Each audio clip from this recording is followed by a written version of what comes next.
an independent research center.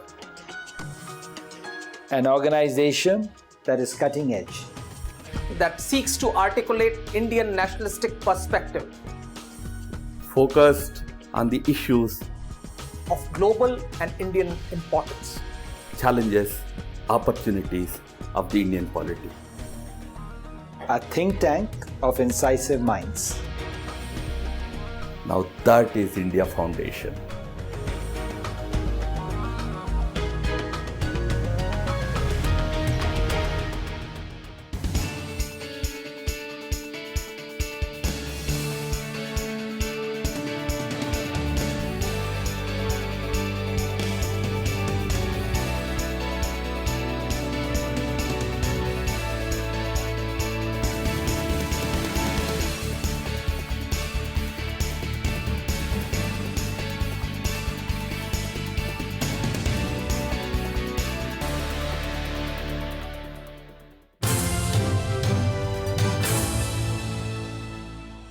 It all began with the series called The Thinkers Meets, which we started in 1994 at Hyderabad. In 2002, it acquired a much bigger shape and size. From there, it was felt that instead of just meeting once a year as a group of thinkers, we should institutionalize the activity. And then came this idea of setting up a think tank of nationalist thinkers.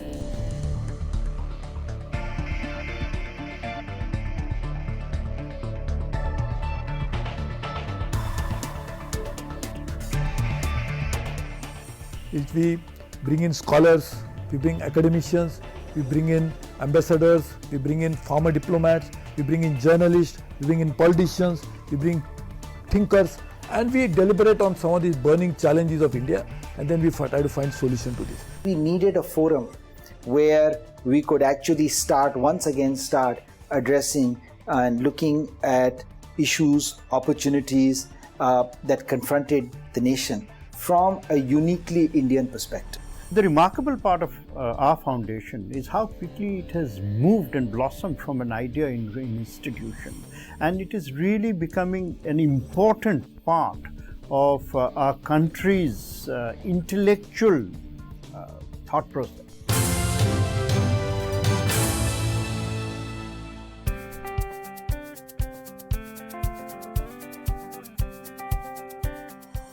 If you look at the human race itself, what is it that is different between us and other living species? Is the ability to think.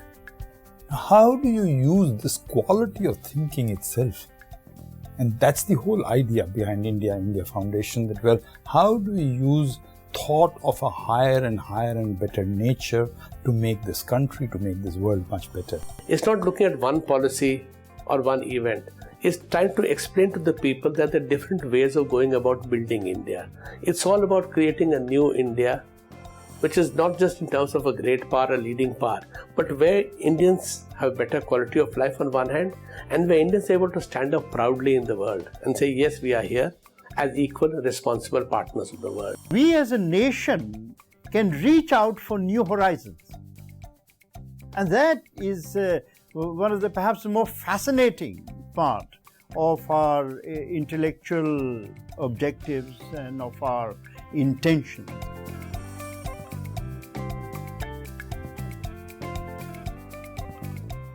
The way India Foundation is structured, that we are broadly divided into 4 areas of work. One of them is security and strategic studies. One is culture, economic affairs, and one area that we are working now to develop is constitutional and legal studies.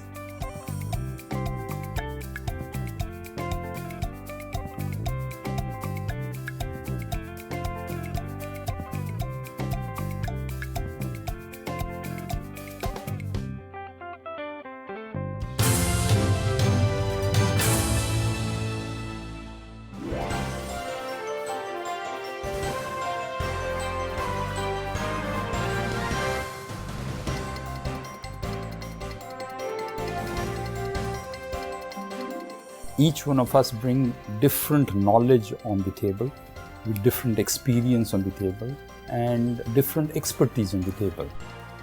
So you will find that the people who are working, full-time people who are working with India Foundation, such committed and devoted people. How do you get them?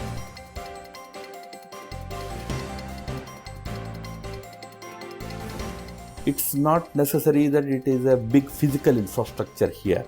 We have developed teams that operate independently, but in coordination or under the guidance of the foundation. Work is done within the four walls of the foundation establishment, but also outside. 65% of our population is below the age of 35. And I think all our institutions must get in a lot of youth. And today's youth, they have access to information, they are the youth of the internet age. So they have great advantages. And those who have a certain commitment to a nation, to the idea of nation building, I think India Foundation offers great opportunities for such young people. We decided to have 3-4 big flagship events every year.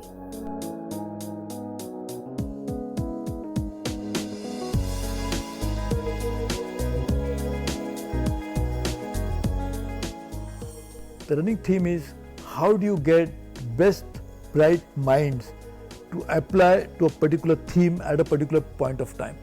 For example, when we are now going to celebrate 70 years of India's independence in next year, so India's Ideas Conclave, which is a very important flagship event of India, which will be in Goa, will debate upon democracy, which will debate upon India's journey so far.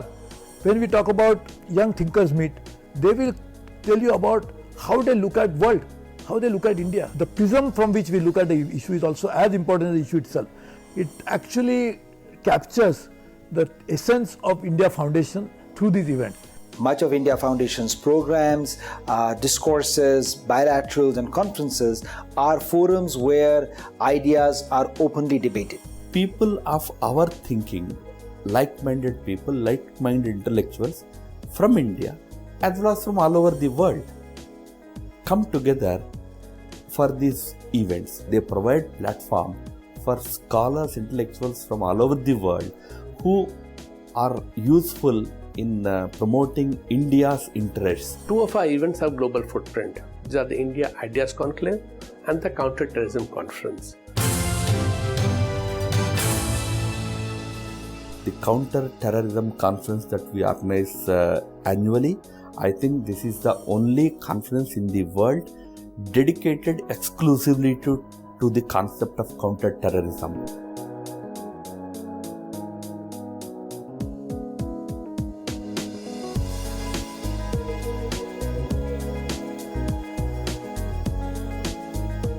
Terrorism, both in its magnitude and proliferation, is one of the gravest challenges not only to the international peace and security, but also the human security.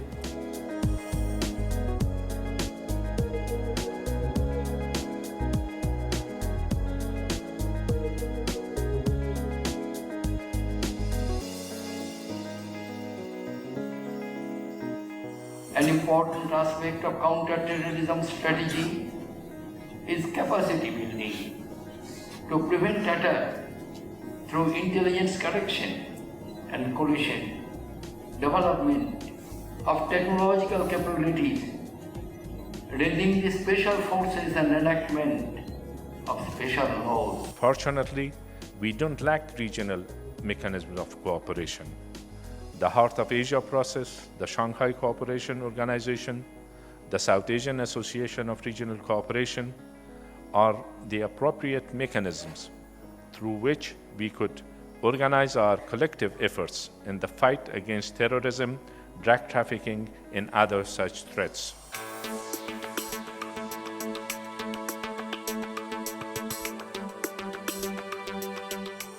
In its form, terrorism has changed from a local and sectarian phenomena to a regional and global one.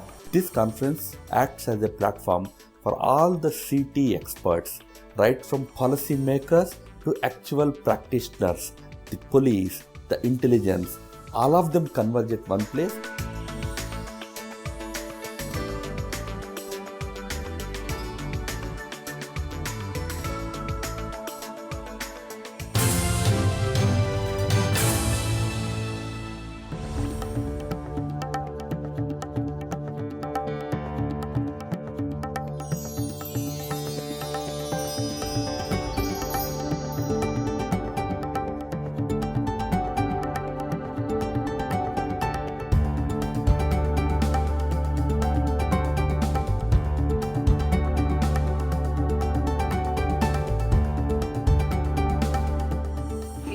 Creates possibilities for meaningful discussion in the public fora on issues of public policy, which can have a bearing on governance itself.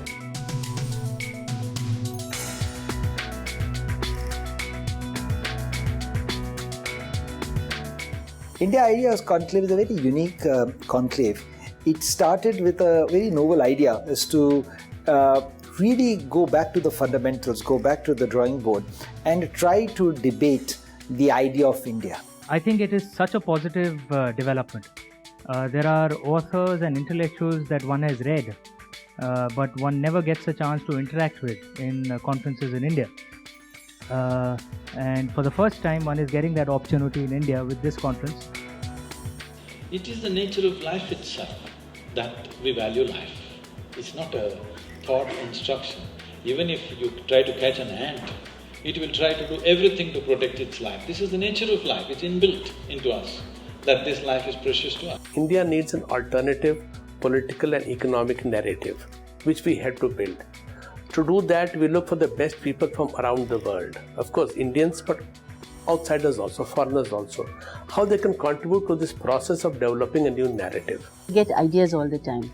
And we need places to share with others, connect ideas. We invite people who have fresh ideas to throw before the people. It's an open conference. Anybody who has India's interest in mind and who has got new ideas can come there, share their ideas with like-minded intellectuals. It's really a churning of minds, and a lot of important issues are on the table, and it's very enabling for those who are involved in policy formulation or who'd like to look ahead or look at India or the world 10, 20, 50 years down the line. So apart from churning out sound bites, what advice would you have for politicians with respect to the media? The most important thing is, just because a question is asked to you doesn't mean you have to give an answer. Well, you want to know the trick. Irrespective of question, give the same answer.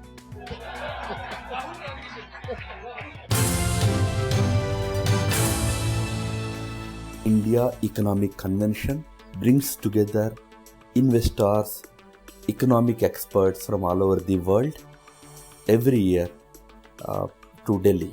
India is among the few bright spots in the current global economy, and that's definitely also an introduction that we need to make. We have some challenge, but there are a lot of factors, demography not being the least, which is extremely positive in the current environment. We do a conference by name Dharma Dhamma Conference. It is very significant in the context of the bringing about the commonalities of ideas of religion, especially Indic religions. We need to spiritualize the politics, secularize religion, and socialize the business. There are 4 C's that we must follow: compassion, charity, cooperation, and coexistence. If compassion is the essence of dharma, essence of religion, then I think charity, cooperation, and coexistence will automatically happen. Then the harmony of religions will happen. It's a strategically very important conference. Culture is a major dimension of our foreign policy. Through Dharma Dhamma Conference, we bring together academics, scholars of all the Indic religions, not only from India, but also from the entire Southeast Asia and other countries. India Foundation also does bilateral dialogue with non-official think tanks which have official linkages. This we do extensively with China, with the International Department of the Chinese Communist Party, with Fudan University in Shanghai. We do it with Myanmar.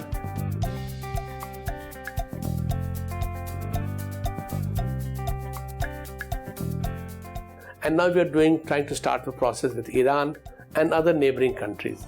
The whole idea again is to use this process to understand what those countries are thinking, what do they think about India, how do we take the relationship forward, how do we build on our economic relationships and strategic relationships.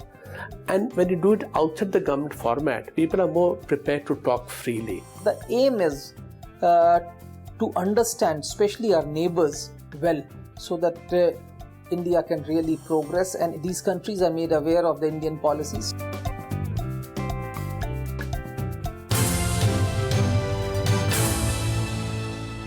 IF Dialogues is a very unique concept. Here we invite experts, many times the policymakers, the officials in the government, the ministers, to come and share information without any inhibitions to a select group of very important opinion makers. The idea is again to get people out of the box, to meet in an informal group of 20, 25 people, even 15 people. No quotations, you're not allowed to quote anybody who speaks there. So people are able to speak freely. To get domain knowledge experts from all over the world and try to get an informed audience. It enables these policymakers, administrators, academics and so on to open up, and it enables a kind of freewheeling discussion.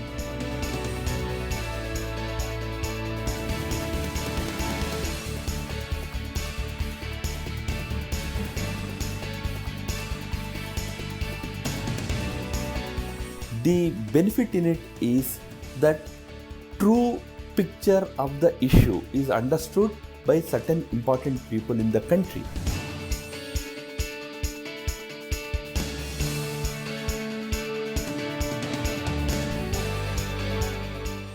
We have really managed to understand a lot of global issues, particularly India's relationship with those countries. What are the obstacles, what are the misunderstandings, and what are the potential which is lying untapped.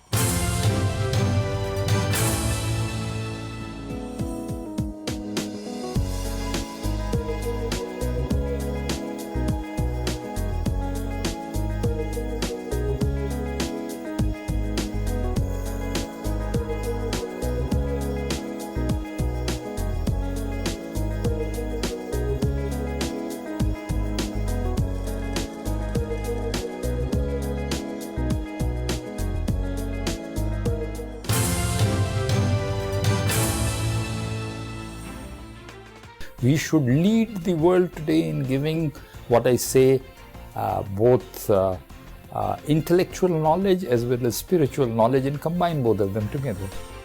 At the beginning, the middle and the end, the nation's welfare, the national good, the national horizon, how to make our nation a better place, a nation of harmony, a nation of prosperity, is really at the essence of our endeavors. And what India Foundation is doing is to inject that positivity to the India story. India has arrived, and India Foundation, which has a nationalist viewpoint, wants to propagate to the world what India can do, will do, and intends to do. We want to put India on a strong foundation. Our foundation is global peace, global prosperity, and to meet that, India Foundation will be the foundation of ideas. India's main essence of the wisdom can be said in one phrase, Vasudhaiva Kutumbakam. The whole world is one family. India Foundation is one such institution which works to spread this message far and wide.